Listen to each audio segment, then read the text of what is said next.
Welcome to Everything Comes Together. My name is Sreenag and I'm an architectural photographer based in Chennai, India. My guest today is type designer and typographer Tanya George. Lettering, fonts, and text are all around us in nearly every avenue of our lives, and we rarely give them a second glance.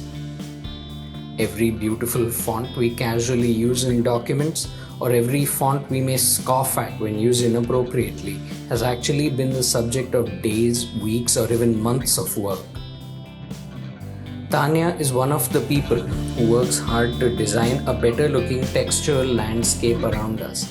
Apart from her work designing fonts, she writes about type to spread the word and conducts type walks, explaining older styles of type in the real world. I had been waiting to speak with her since even before I had a podcast. So what you'll hear today is a story about a life in type. I'm a type designer, but I also do graphic design and I specialize in identity design work. Apart from that, I write about design and specifically about typography and type design. I also teach and I also conduct type walks, which are kind of heritage walks around the city where I talk about the space that we're walking through, but through a typographic lens. And how did you actually get started in teaching, particularly? Teaching was something that happened once I got back from my master's degree. I came back to India and a friend asked me if I would be interested in helping her out with the course. And that was the beginning of the teaching journey. And then as I did one course, someone else got in touch with me. And from there on, it just became a more sort of organic flow, so to say. But yeah, that was my first into teaching. How do you teach in colleges or do you teach workshops? How does that work? Now it's become a mix of things. I primarily teach an undergraduate course. It's more to do with using type than creating type. So page layout and graphic design and the application of typography on different materials and different interfaces. But I also do workshops that are not in an academic sphere. So sometimes I've merged the type work with followed by a workshop because they kind of complement one another. Right. So there have been these other sort of side sessions, but basically not something that is academically structured and something that's open to essentially non-design students. Anyone could attend. Okay. So now I have to ask you something that is going to be a bit odd. So there is a difference between the word type and typography and font. And I think a lot of times things are used very interchangeably, right? But what's the correct usage of each one of those words?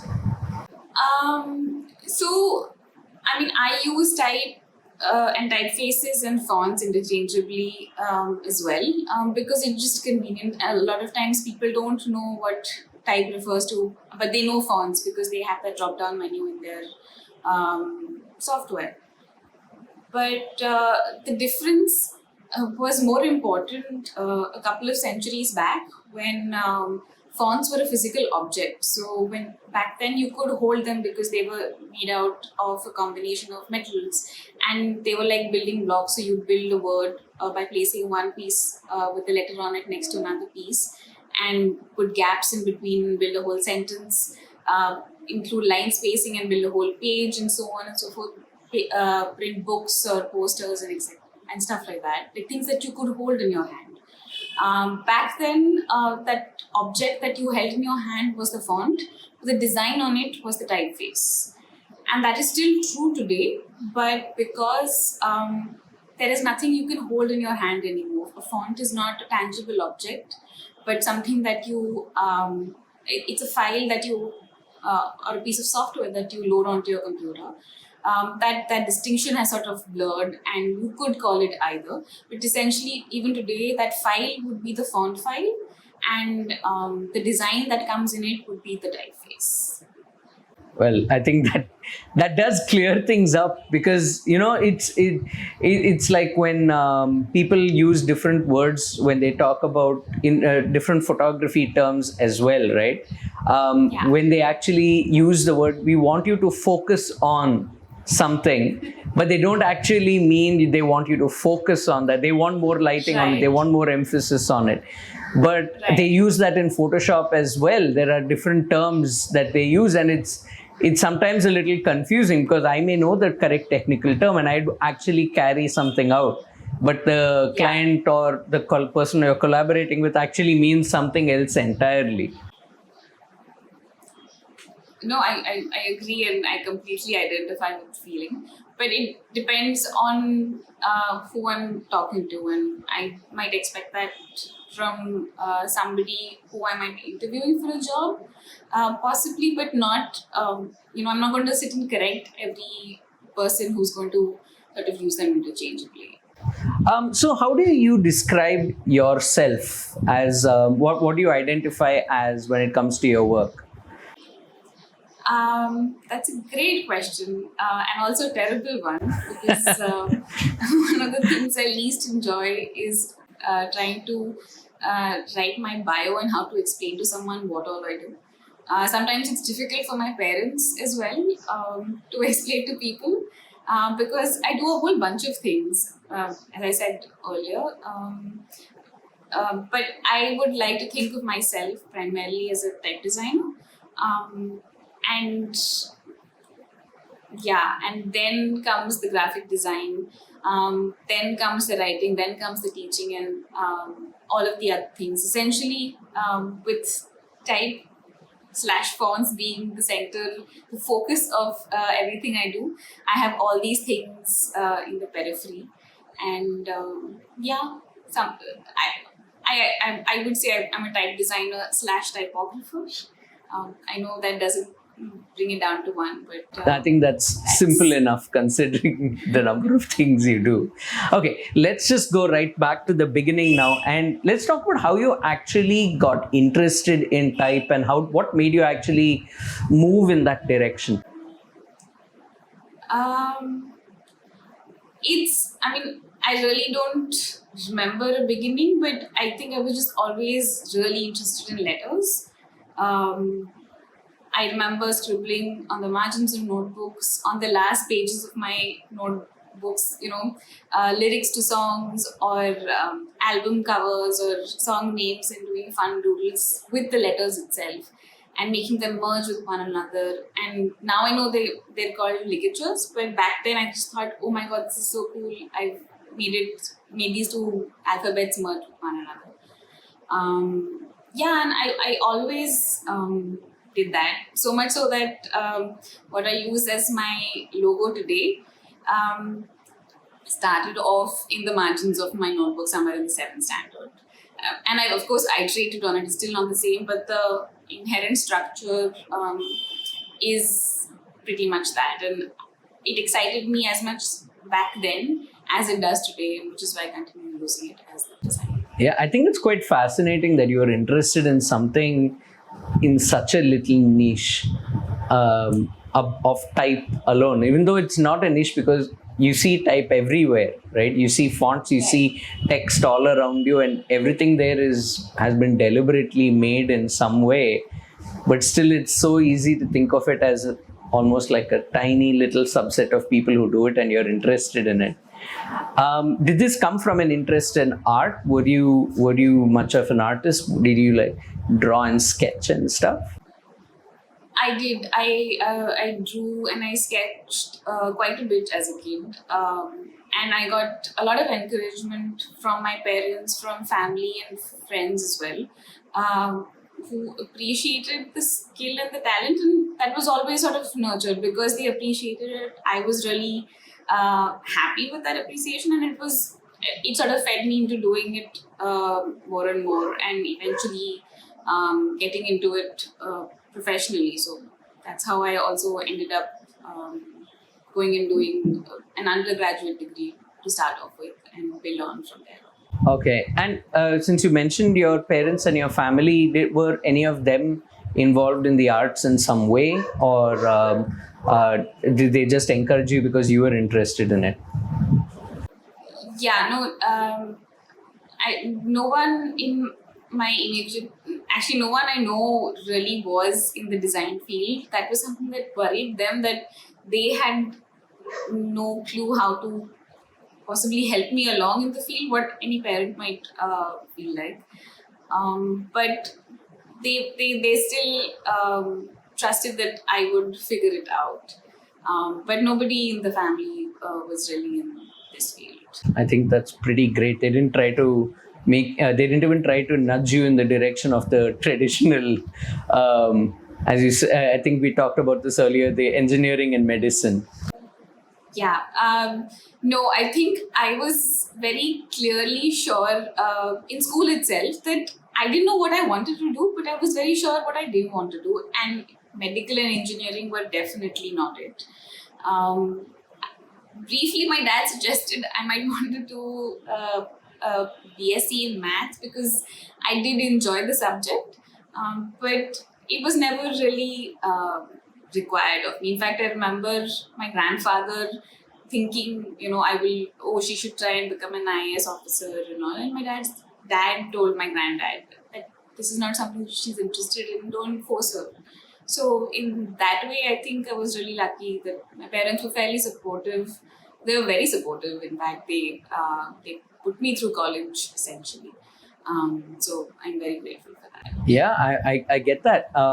So when I would teach, so one of the big reasons, I told you this, one of the big reasons why this podcast happened in this format where it's so much about the background is because I used to be asked that as a child, how did you, or as a kid getting into college, how did you convince your parents to let you do this? And I had no problems with that. So I found it very hard to answer people. So I thought the best way to get the answers is to talk to other people who have faced the problem before. And it's good when you don't have to face it. No, absolutely. It's one less hurdle because there's so many things to sort of put you off this field, really. This would have just made it that much more harder. I'm grateful to not have had to face that. I get that.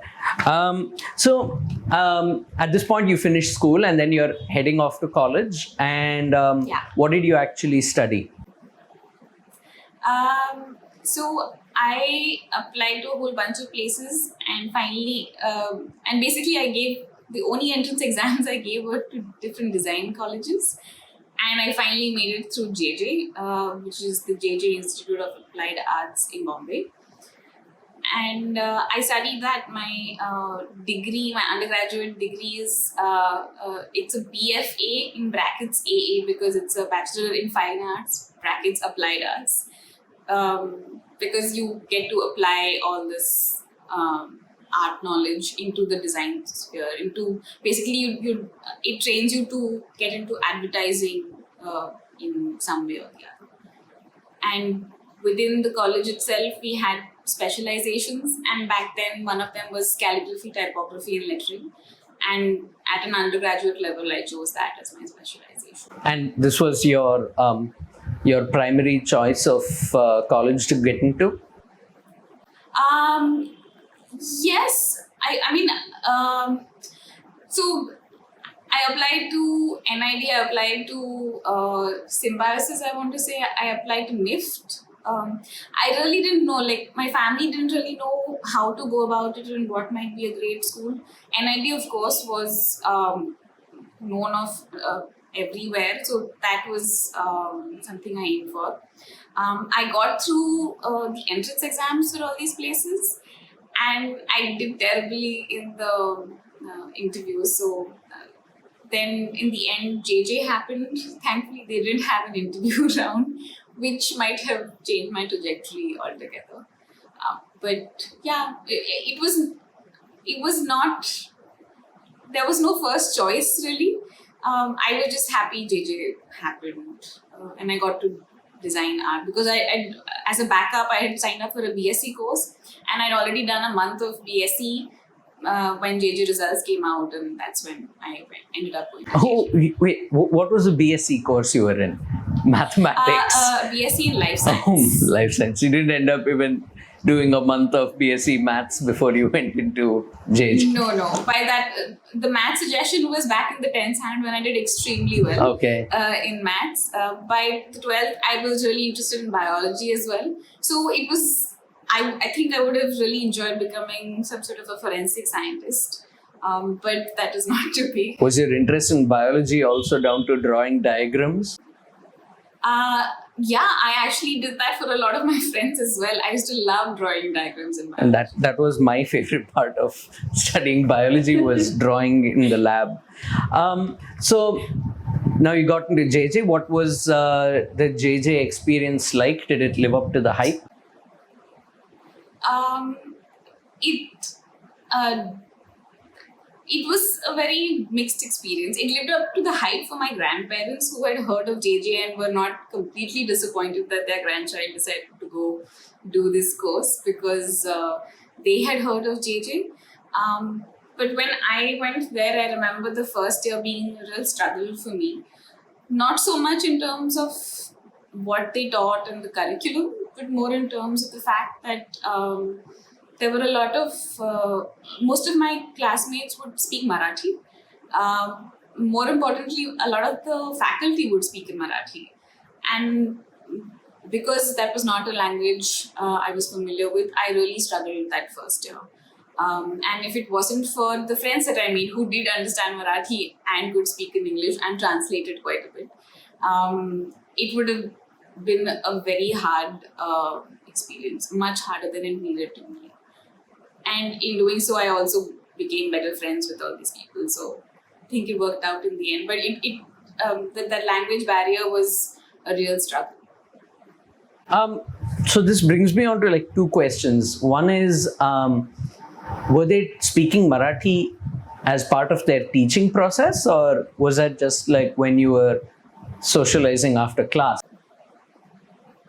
No, as the faculty, I mean, the students, yes, but that was kind of understandable because they might not have been familiar with English. And they would really make an attempt to, include me. So the students was less of an issue, and there were also people who spoke English or Hindi. But the faculty would take classes in Marathi or give feedback in Marathi, and that was a real struggle. That made it really hard. And that's also, it was hard because you didn't grow up in Bombay. That's right. I didn't grow up in Bombay. I'm vaguely familiar with Marathi because my mom's family speaks Konkani at home, and I follow that. So thankfully, I was not completely lost, but it was still not easy. And getting feedback in a language that you don't understand just made everything so much more hard. So where did you actually grow up?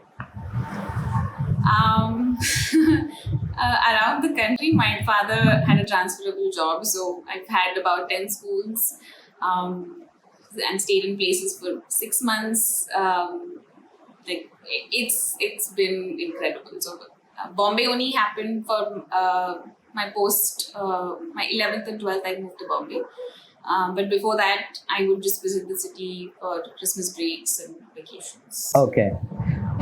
So coming back to your time at JJ, apart from the first year, which was a bit challenging, how was your experience like with the other students? You must have had a wide variety of diverse group of people to collaborate with.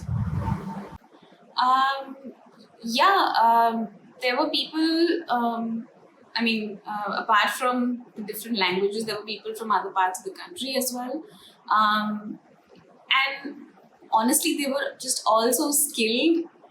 It was pretty incredible to be able to work with them and learn from them. I think I really lucked out in terms of the peers that I had. They were gifted artists, but they were also really helpful, and I will forever be grateful, because at times they were the ones who were sort of helping me get better at my skill as well. in some cases helping me pass exams. Because we had exams in JJ which were like days long. And I remember one time we had a studio exam where we had to sketch a model, and that's my weakest subject. It still is. And back then, this person, Uday and Mayu, they were the most skilled illustrators in class, and they're standing right next to me and like giving me tips on how to, shade the human figure and sort of make it look better than it was looking. And they're just like, everyone was competitive, but there was no meanness in that, and I really appreciated that sense of camaraderie amongst all of us. Yeah, and did you say your exams were days long? How does that work? Oh yeah. So because it was handwork, we didn't work digitally. We had to sketch and draw and paint all of these papers. We'd be given a question paper on day one, say make a hoarding design for XYZ brand, or make an advertisement for this, or they'd give a question paper like that. And then you basically have a piece of paper, you sketch out your idea, you get that approved, and you have to get your professor's signature, and you leave that paper on your board and leave, and come back the next day and continue working on it. And different papers had different timelines, but minimum 3 days and maximum 5 days depending on the complexity of the exams. I did not expect that. Yeah, that was a very interesting experience for me too. Yeah. And did you get a chance to intern anywhere while you were in college? I did. I interned very late, unfortunately. I think I interned in my third year or fourth year vacations. I interned with a photography studio called Studio 127. And moment I did that, suddenly I had this sort of learning spurt altogether, because you're out in the real world and you're designing actual things that are going to be used by clients. So there are these realistic expectations and realistic limitations also in times, in terms of idea, in terms of being able to execute something. And all of that was great. Most importantly, I learned to use the software, which was something that was not really taught in college. And whatever knowledge I had was very basic, or friends helped out again. So over there on that internship, just that hands-on experience was invaluable. And I immediately realized I wish I'd done this like from year one and done it more often. Yeah. Because I would have benefited a lot more. So what did you actually do in a photography studio as a designer? It was not a very long internship. I remember assisting for a couple of shoots, but again there I don't think I was very helpful in the photography aspect of it, because I'm really not trained. I would essentially follow instructions and hold like a reflector or something, if I'm not mistaken. Yeah. But what I did work on was the books that they used to do photography for a lot of jewelry designers. Okay. And then they'd create the books that would go out, that would be printed, or some advertisements as well.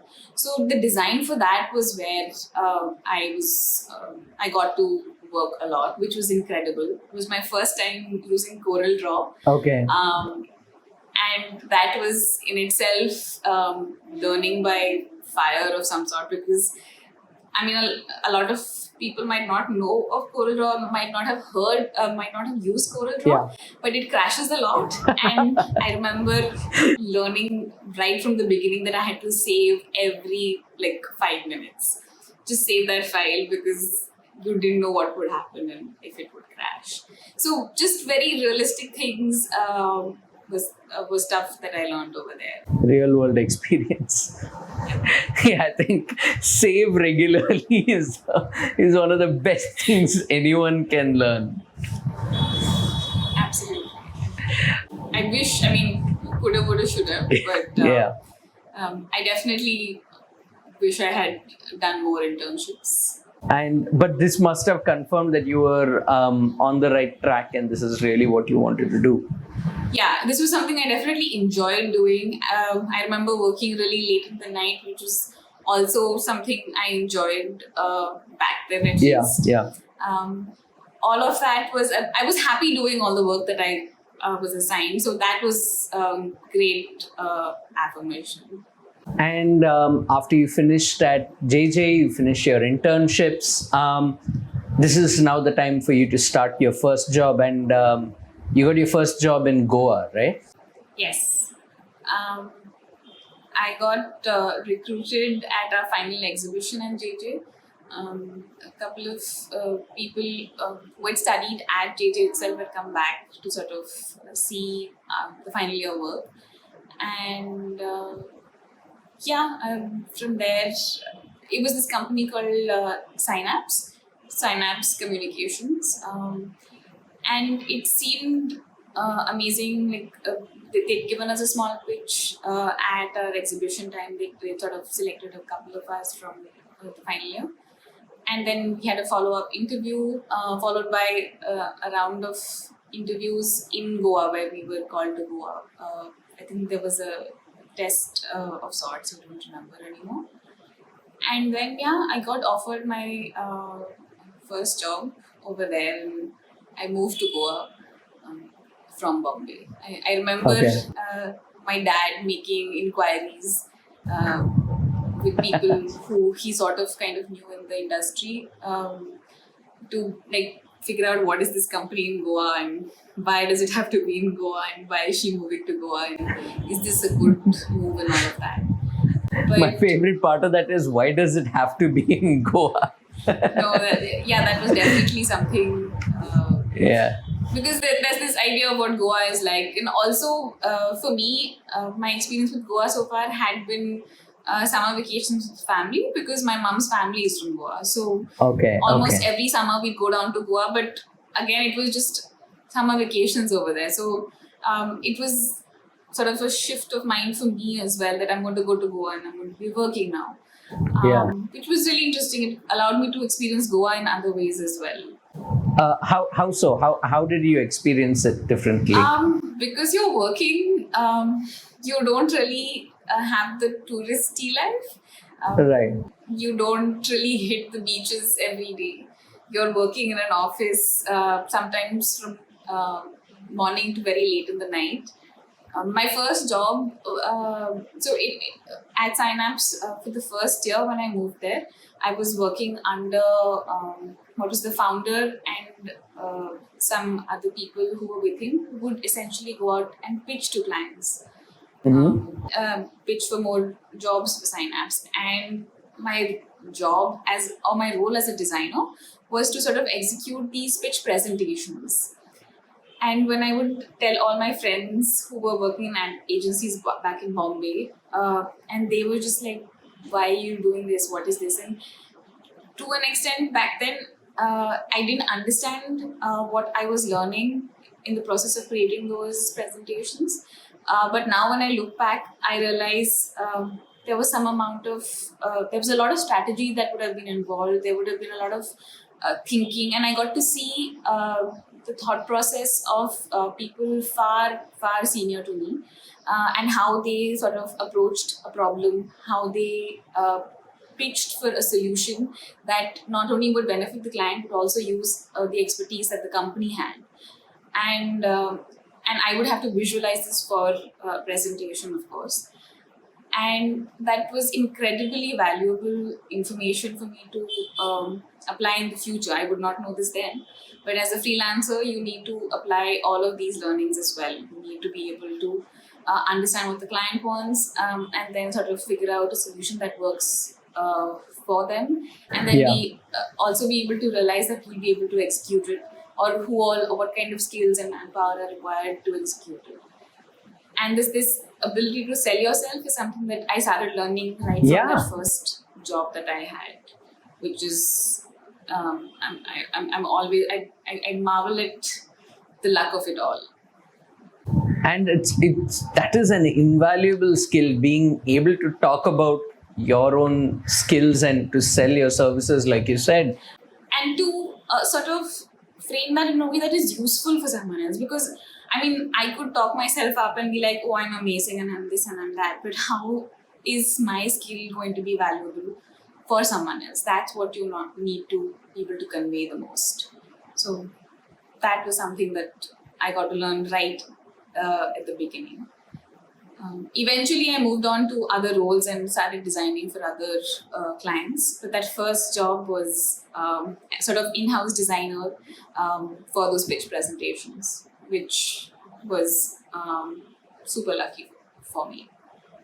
And you would have had to work on pretty crazy deadlines, so your style of working would have to change. Yeah, because suddenly they'd get a meeting and they'd be like, oh, we need this by yesterday, which is something that is fairly common in graphic design in general.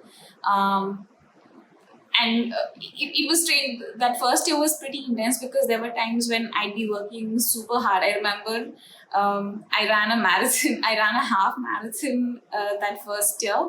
I finished the marathon and then I came back to work the rest of the day. And this was a Sunday. So we worked really hard, but then also there were times when there were no meetings.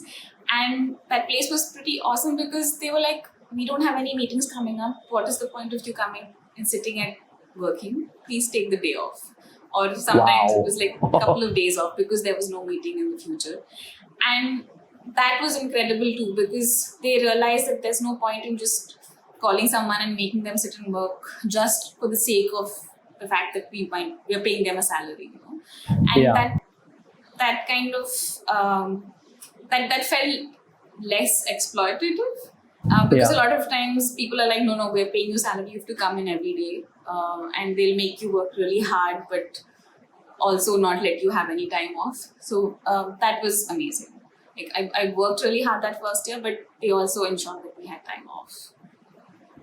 And how long were you at this job? Um, I worked at Synapse for 3 years. It was first 3 years after I graduated from JJ. Okay. And then towards the end of my stint at Synapse, I realized that there are certain parts that I like more in the whole design thing. So after the pitch presentations, I moved to other parts of Synapse where I worked on campaigns, on designs for larger companies, which was really interesting. But from, we'd work on website designs, we'd work on print stuff, we'd work on identity designs. And Yeah. something I really enjoyed doing a lot was logo design. And I loved working on those projects. And it was evident because I think in others did as well, that my work on identity work was far better than anything else. And even within that, I really enjoyed working with typography. And I wanted to do more and more of that and less of the other things. So I decided towards the end of somewhere end of second year, midway to the third year, that you know what, I want to figure out what else I can do. And I quit after 3 years, and I started freelancing after that. So Okay. that fourth year, I was freelancing / figuring out if I want to do a master's and what would be required of a master's and where would I go and do this master's in, and what master's as well. So all of these things sort of happened simultaneously. I was still in Goa. I was based out of Goa, but I was not working a full-time job anymore. So now you talk about your masters, and that's where things get a lot more targeted and a lot more focused on what you're doing now. And you went to study at where did you go and study eventually after you decided where to go? I finally ended up going and doing my master's in type design at the University of Reading. It's a university in the United Kingdom. It's slightly out of London. And I decided on this in that year itself. Like I quit my job, I was freelancing, and I was like, okay, I really like this type stuff. how do I know more? And I essentially Googled, I think masters in type or something like that. And this Wikipedia list came up, which showed a whole bunch of masters options across the world. But at that point in time, only two offered a master's in type design in English. And University of Reading was one of them. I applied. I didn't even apply. I wrote to the professor asking that I'm interested. Could you tell me more about the course? And after a couple of email back and forths, he was like, "Okay, great. This sounds good. I'm expecting your application through the formal process." And I was like, "Wait, does that mean I got it?" So that was kind of cool. Like I didn't realize it was happening, but it kind of also happened, and then things snowballed really fast from there. Okay, so that so you got in that as a bit of a surprise almost to yourself in the manner in which you got in. Yeah, I mean, I didn't, again, no one in my family had gone abroad for a master's at that point in time. Okay. People, they whoever done their MA had done it within the country. So no one was really familiar with what the process was. And Yeah. I was literally using Google for everything. Even when I wrote to this professor whose name showed up on the website, I was just like, can I know more before I start this whole process? Will it even be worth it? And it was a back and forth. I sent him my because he asked for my portfolio. I sent him my portfolio. Then he asked for a write up on one of the projects, which was the type design project. Yeah. And I sent that to him, and he was like, and then the next response is, "Okay, this looks good." And I was like, "Oh," but after that, the formal process requires you to submit your mark sheets, and that has to have some sort of grading. Like there's a lot of bureaucracy followed after that, so lots of things could go wrong. But I remember receiving that email from him saying that, "Oh, this looks good. I'm expecting your application process," and that was pretty special for me. Yeah. So once you went there, how different did you feel the experience was of studying at Reading versus studying here? Oh my god, it was completely different. Like I don't think I was prepared. I I think I would have been far more scared if I knew what was in store, but I had no clue whatsoever. The style of teaching over there is very different altogether. It's more of it's not as spoon-fed as we are in the Indian system. And I'm not talking just about the undergraduate level, but also like schooling in general over here is a lot more rote-based. But also the undergraduate program was just, you do this and finish it really well. But we never really understood the process of why we were doing a lot of things. A lot of the technical aspects of it were not really explained. So the Masters in Type Design was an incredible course in the way that it expected you to design a typeface at the end of this course, but it also expected a dissertation from you. So you had to write academically about a topic that you have chosen. And both of these things I had never done before in my life. I had never designed a typeface, nor had I done any academic writing of any significance.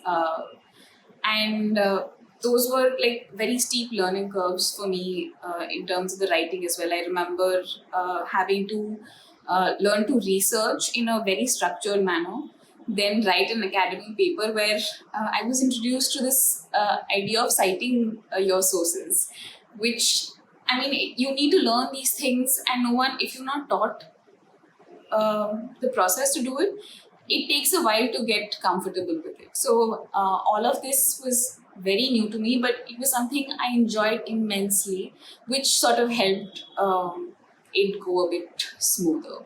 I loved reading and I loved learning about all this history about like how type was made,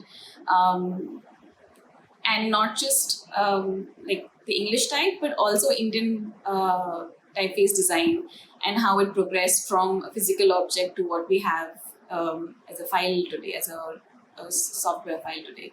So all of these histories were extremely fascinating to me, and I got to sort of do a deeper dive into this ant writing, and it was amazing. And also I had the best peer group. I lucked out majorly everywhere with the friends I've had on courses I've done. Our course at Reading was incredibly diverse, but also just really nice people. Again, people who wanted to help you out and give you feedback on your work, and basically have no ego in doing so. And that's kind of a really special experience for me. Yeah. So let's circle back to where you were when you were talking about leaving Bangalore and coming back to Bombay. Yeah. And that's when you started your freelance journey in earnest, right? Once you got back. Yeah. How did you start to pick up work? How did work find you, or how did you go out looking for it? So initially, when I first quit my job in 2015, and I was still in Goa, a lot of the work that I got was from the company that I just left, from Synapse itself, because I'd worked on projects for them for 3 years. So I knew the clients, I knew what it was like interacting with them. And they asked me to work on some of the projects that I worked for them, which was a great experience. And once I came back to India and came back to Bombay,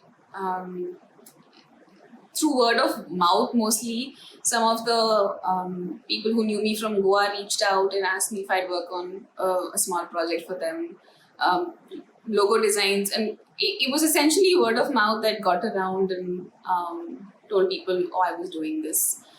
I was also figuring out what I wanted to do. So I was figuring out how type design can be a part of it, how I might possibly be able to do more of that in this city. And the teaching happened somewhere simultaneously. So there was lots of overlaps. It was not really a linear story. It was a mix of word of mouth across the board, actually, even with the teaching, even with the graphic design work. The type design had not really, like I had my own projects that I was working on, but I had not really thought about how I can sort of make money of that. Okay. So now we're getting into a little bit of, I think you said something to me earlier when we spoke about a common question that students ask you about freelancing and how you stay motivated. Yeah. So I think that's that really caught my eye and caught my ear, I should say, and I thought that's something very important. So why don't you just elaborate a little bit about that? Yeah, a lot of a really popular question is, oh, where is your motivation? What motivates you to work? Yeah. And I'm like, paying the bills. That motivates me to work. I have bills to pay. I have a loan to pay off. I would like, not in pandemic times, but I would go out and eat. I'd like to travel more. I'd like to go and attend these conferences that happen. And all of this requires money. And money comes from working and meeting those deadlines and asking clients to pay you on time. All of that is the motivation I need to finish work. Some work is, what is self-motivated, but other client work sometimes it is, getting paid is a great motivation. And I don't think anyone should find that strange. I think that's a great thing to work towards. Yeah. So my dad used to tell me something. So he is a filmmaker. Okay. So when he would, when I was in school or when I was in the early years of college, I used to say I'm not feeling inspired to do something, and then he used to tell me that when you're a professional, you don't wait for inspiration. You have to make it happen. Inspiration may happen along the way, but ultimately you have to be the professional and execute. You have to get it done, and it has to be consistently good. And that Absolutely. comes from discipline, right? So what does your day look like when you're working on a project? What does your day look like? So my day, generally on generally it will start by 9, and it ideally gets over by around 7 in terms of uh, like working hours. But in terms of I mean that sounds like a lot of time, but it's broken up into many different ways. So because I do so many different things, part of the day might go into prepping for a class that I have to take. Part of it might be just replying to emails, which takes up a lot more time than one might imagine as a designer, or replying to or getting on a call to clarify something with the client. A lot of the time might go into researching something. As part of my type works, I will take pictures of these signs, but then I have to also read up on it. I have to figure out a story behind it, or what is the story behind it, and how to sort of tell that story. So all of that requires me to go and read tons and tons of stuff on the internet, or find books that will give me relevant information. So it's a mix of all of this. In the middle of all of this, I have to also cook, so that I can feed myself. So I mean, Yeah. usually a working day is those many hours, but um, it's split into many different ways across different days. On days that I'm teaching, which is almost 3 times a week, this year has been a lot more than I normally do. On those days, if I'm teaching, that usually starts at 8 in the morning and goes on till 1 at times in the afternoon. And after that, I'm just completely drained. I cannot do anything else because I've been talking to students and clarifying doubts. And after that, I'm just, I don't want to really do anything. I'm just staring at the ceiling or mindlessly watching something. Yeah, so it changes from day to day, but usually it's between those hours. And what would be the primary challenges that you would face in your work as a freelancer? But because I think this sort of thing applies to most people who would be working freelance. Similar challenges are faced across the board. Yeah. Um,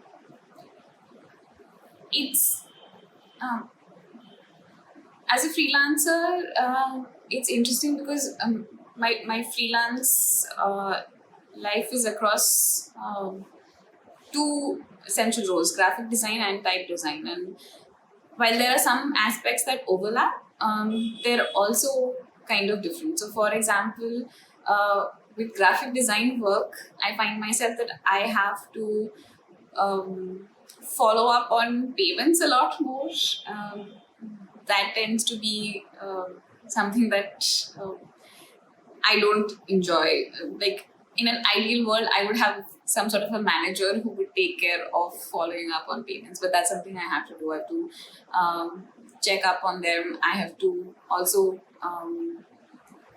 sort of deal with this nightmare some freelancers might be aware of, called vendor registration forms, which is just really the worst kind of red tape there, so that dissuades you from ever making any money. Right up front, they expect so much. So stuff like that. But in terms of type design, one of the challenges I have is to translate what it is that I can, how is it that I can add value to the client? Because type design, graphic design is at least something that they have a sense of what to expect. They might have worked with other graphic designers, but if I'm sort of pitching a type design job, there is a lesser understanding. So there is more educating the client that's required. Educating in terms of not just what I can provide, but also what to expect. Just what I spoke about timelines earlier. With type design, you need to tell them that this won't happen fast, this will take some time, and they need to be okay with that right from the beginning. And how to sort of convey the fact that what you're doing is of value and why they should invest all this money into it. So both of these struggles are very different for graphic design. I think I'm far better at it as a freelancer for graphic design because I've done that for longer. For type design, I'm still figuring out. I'm talking to other type designers who face similar problems, and that sort of helps me become better at doing this as a freelancer. So, and does this connect to almost like commission type design? Is that what you're talking about, or are you talking about in general itself? As a type design freelancer, I can work in a bunch of different ways. One of the ways is that someone commissions a typeface from me. This could be an ad agency for one of their clients, or a person. Like recently, I had someone write to me asking if I would design a typeface based on their handwriting. So stuff like that is something I can offer to individuals, to clients if they have, to advertising agencies if they have a company that's their client and they've designed a logo for them and they want a matching typeface. Then I could commission, I could be asked to design a matching typeface for that logo. But I can also work as a freelancer for other type designers. So if someone's designed a set of characters and they want it extended beyond just the basic ABCD that they might have drawn, there are other symbols and numerals and other aspects to type design that I could be asked to sort of extend.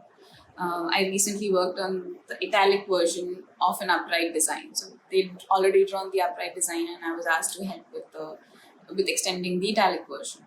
Okay, so let me just come back to what we were talking about earlier, right? So is it harder to get commission for type design than it would be for graphic design, or is that not as, I mean, is that wrong basically what I'm asking? Is that not correct? No, I would say yes. At least in my experience, it has been far more easier to get graphic design jobs than type design jobs. Part of it might also be the fact that I'm not part of a type foundry and I'm an individual.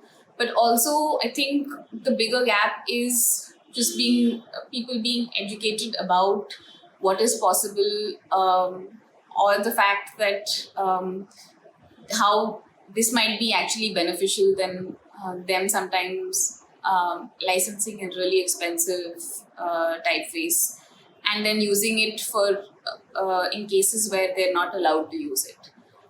Because that also happens. A lot of times people use typefaces illegally and they don't even realize that they're doing that. So there's just a lot of gap in the education of type usage and type applications, which is something that I need to cover before I even get to the point of saying, hey, I can do this for you. Now I'm just going to switch tracks pretty onto a completely different topic, which is something that really brought your work to my attention a couple of years ago, and that is you do these type walks. Yeah. Right? So how did you get started in the type? First of all, what are the type walks that you do, Okay. and how did you get started in it? So a type walk is, think of it as a heritage walk. I am basically your guide. There are a bunch of people around me who are following me as I walk through tiny lanes and larger roads. So far only in Bombay, because I've only conducted type walks in Bombay. And I will talk about the typography that we encounter in these spaces. So this typography could be the name of a building, so the sign that comes in the building, the signage of a shop. It could be signage for the road itself. things that you've always seen around you but might not have noticed. Because that's what happens with signages, especially. It's only when something's not working is when you notice it. If you can't find a sign for something that you're looking for, that's when you're like, oh, where is the sign for it? But if it's there in an obvious place, you've never really struggled for it. And then put all of these signs in a historic context, because some of these signs are really old. They're in front of buildings that have been around for longer than a century. And some of them are far younger, and how the signs sometimes reflect that architecture and sometimes are completely different in style. Then you also, because you're in Bombay, you have multiple scripts to work with. You definitely have Devanagari, which is used to write Marathi and Hindi on those signs, and how that can be really interesting. Sometimes you learn the pronunciation of English words properly by reading the Marathi sign. So all of it's a real experience, and no two type works are ever the same, because sometimes some signs disappear, but also sometimes people have different questions that come up. So it really is a pretty cool experience. I enjoy doing it. It allows me to make other people excited about the subject that I truly enjoy, and that is also really fun. And how did you even decide to start doing a type walk? So I used to walk around Bombay. I mean, I've been doing this for at least 10 years when I was in college. So I'm familiar with the South Bombay part of it, which is the old city, which has a really long history. And because I'm interested in the history in general, I went on this heritage walk conducted by Alisha Sadikot, who does a whole bunch of heritage walks across the city. And again, she makes history so much fun by talking about how a place was historically significant, but how it's also transformed over time and how it's used today. And she saw me taking pictures of all these interesting signs as we walked along her route. And we started talking, and she realized I knew a lot more about the signs than just what was written on them. And she worked with museums on various sort of activities. She worked with a whole bunch of museums and galleries in Bombay. And for one of the exhibits at the Max Muller Bhavan here in Bombay, she asked if I would conduct a type walk, because it kind of worked with the exhibit that was happening over there. And I wanted to do one, and this gave me a deadline to sort of plan one and figure it out. And that's how I did my first walk. The museum offered a free type walk to the public because they were going to pay me. And we had some ridiculous amount of people sign up for that. And then my first type walk was basically taking about 30-40 people around parts of old Bombay and talking about all these signs that I loved. And that was my first type walk that I did. And then I started doing it by myself because I realized a lot more people were interested about it. So I also, okay, so you talked about a sign vanishing, right? I worked with an architect once to photograph and document Art Deco buildings in Madras.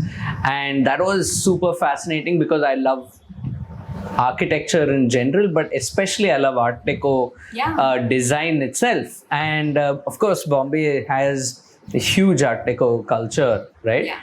So we would do a recce and then scope out these buildings, and sometimes we would end up shooting it a couple of months later, and some of the buildings would be gone. And several of the buildings that I have actually photographed have been demolished because now they're like 80-year-old buildings that are gone. And there's the only record, probably the only proper record of that beautiful house or a very unique window or a doorway or something like that, which would not be found anywhere else in the world, is only in the photos that I've shot, right? Yeah. So, which is very similar to signs. Yeah. So, how do you? Is there some way that you document it? Do you document it? Do you like make notes? Do you write? I know this is probably jumping the gun, but are you writing a book that you could do on these signs? Because it sounds like something I would want to look back on later on. A book would be amazing. At this moment, I'm not writing one, but I am documenting these signs mostly with my phone. I want to do it a little bit more um, properly with like a proper camera, so that I can frame them and like frame the picture a lot more better. Because a lot of times my signs are like on the go. I'm walking past and I see something interesting and I whip out my phone and I take a picture of it. Um, and yeah, I remember this one walk that I used to do a lot of times. So I was fairly familiar with the route and I knew which signs I wanted to talk about. And we came to the end of the road, and thankfully there was another sign next to it that was still there. But there were two signs next to one another, which I used to find really interesting. And I wanted to talk about one, but I had to tell them, sorry, everyone, but like I wanted to talk about a sign that was here, but now I can't because it's gone. And that's something that everyone just needs to accept. But also conversely, I'm hoping that because people come on the type walk, and this is extremely naive of me, that they do get a bit more educated, or they start noticing these things for themselves. And because they notice this, they see the value in it. And because they see the value in it, that might fuel them towards wanting to conserve something in their neighborhood. So it might not be me, but because they see the value in it, they want to maybe document it even in their own way, so that it gets preserved in some form or the other. But So what when you look at photographs of old photographs of any city, right? Cityscapes, the streets, there are a number of things that clue you in. You can convert any photo to black and white and make it look old, but there are so many little signs that point towards the era, that it is the clothes, the cars, and the signs, right? The signs are just so evocative of one particular time. And that's something that I've really enjoyed seeing. Like, even as you said, just walk around and you'll spot it. So anyone who even hears about this, they'll find ways of spotting these signs. So how do people, if someone's interested in doing one of these walks with you, how do people go about it? I've unfortunately not been able to do any this year because of quarantining, and I really don't want to speak to someone through a mask. That just feels very strange. And also, usually it's a larger crowd and all of that is difficult. But hopefully next year allows for it in some way. My Instagram handle is where I usually publicize this, and it's. I'm always amazed at how the tickets sell just because of Instagram and Twitter, and that's where people sort of find me. So we've talked about fonts, we have talked about what goes into type design, we've talked about type walk, we've talked about your writing in about type. Is there something that you'd like to see change in the industry around you? Or is there something that you would just like to improve upon for yourself?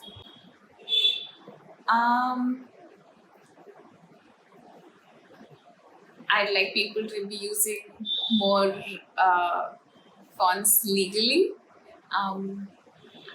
I'd love for them to be commissioning more fonts, but that's less altruistic of me. Yeah. But more than anything else, the first part of it, I hope more designers use fonts legally and sort of use them well, because sometimes I feel like they don't know what all fonts can do. Like, there are stylistic sets and there are all these alternates and all of that. But I also hope to see more designs made in Indian languages. You have a lot more designs that are sort of uh, more Western in their style and in the English language. But we have uh, a lot more languages and scripts that this country has. You have a lot more people speaking and reading those languages and consuming content in those languages.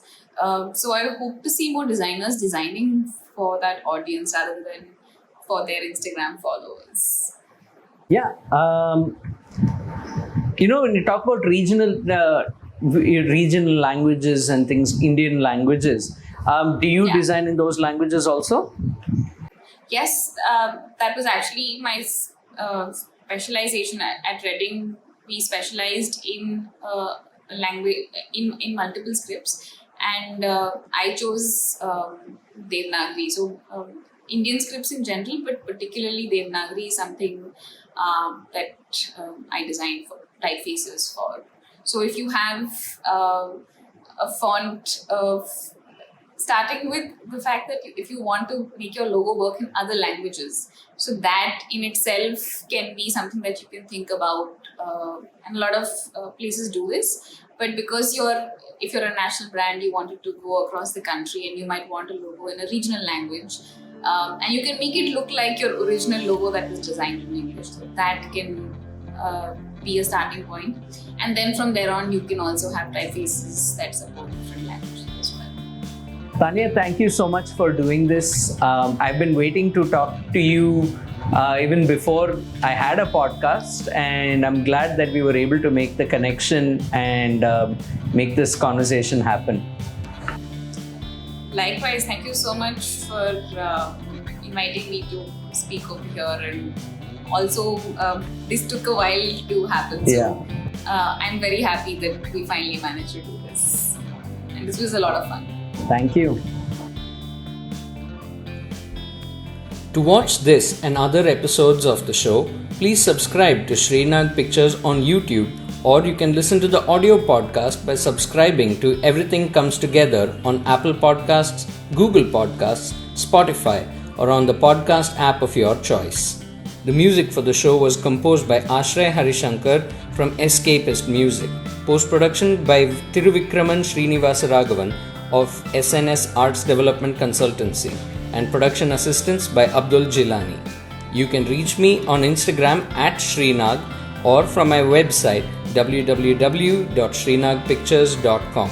I'll be back in 2 weeks with another fascinating guests who work in photography, architecture or design. Until we meet again, it's goodbye from Mylapore.